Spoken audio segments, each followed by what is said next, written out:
fiduciary. Now the final point of this video, certain technical upgradation or technical requirements which are expected by the DPDP Act. Can you tell us something about that? Starting from the consent, So I'll say that a consent manager, for example, a consent manager needs to collect consent. Right. So that can be made easy via different tools or softwares which are already in market. If I can name a few, like there are OneTrust and Big ID. So what these tools do is they help you in making a consent form. So for example, an organization might be collecting different kind of data. For example, an organization is collecting health data.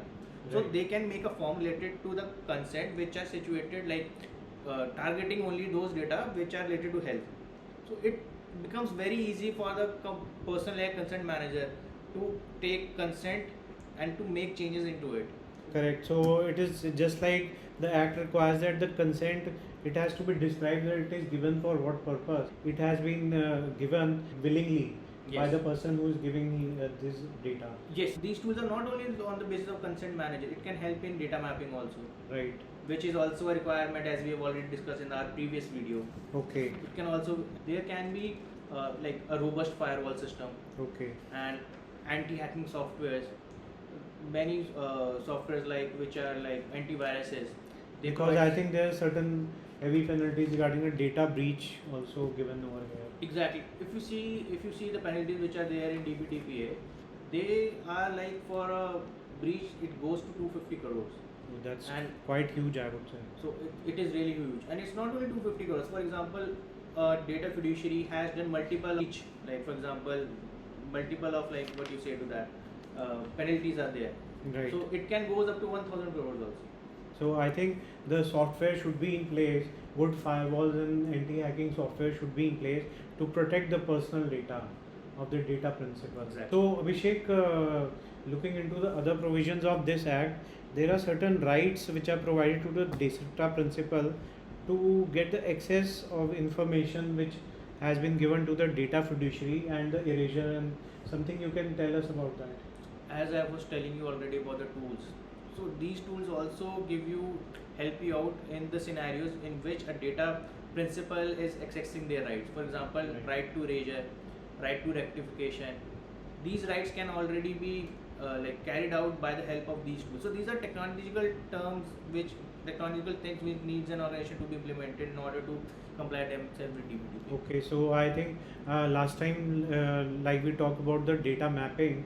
So though data mapping is not specifically mentioned in the act, but what I could make out from you is that if the data mapping, the tools will have to be in place so that the data mapping can be done.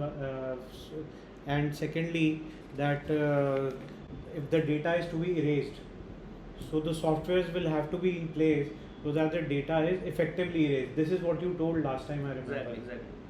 I'm still on the same thing. And so I'll again give an example of like GDPR, because GDPR has also expected like to have certain technical measures in place. Right. DPDPA also put the same I'll say not a burden, I'll say the understanding by the organization to carry out the same thing which GDPR is already doing. Right. So because the organizations who are handling the personal data and which are covered by the GDPR, there also the technical measures are required to be taken. So DPDP will also expect that certain technical measures are required to be taken regarding this. Exactly.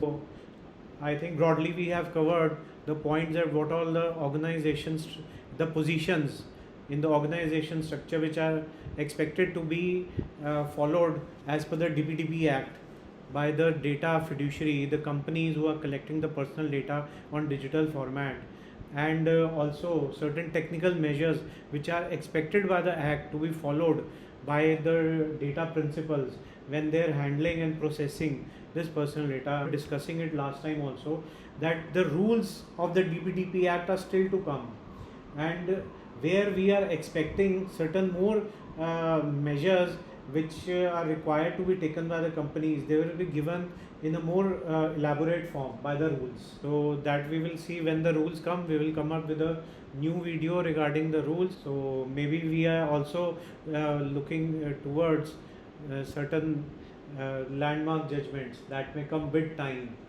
after coming of a new act in place. And Particularly. organizations will have to rework out their annual budgets also regarding this. Yes, because I believe like many, not maximum, but I believe like some amount of budget is going to be allocated to these kind of organizations. Thank you everyone for watching the video. I hope that the information given by Abhishek and what discussion we had is useful for you. Till next time.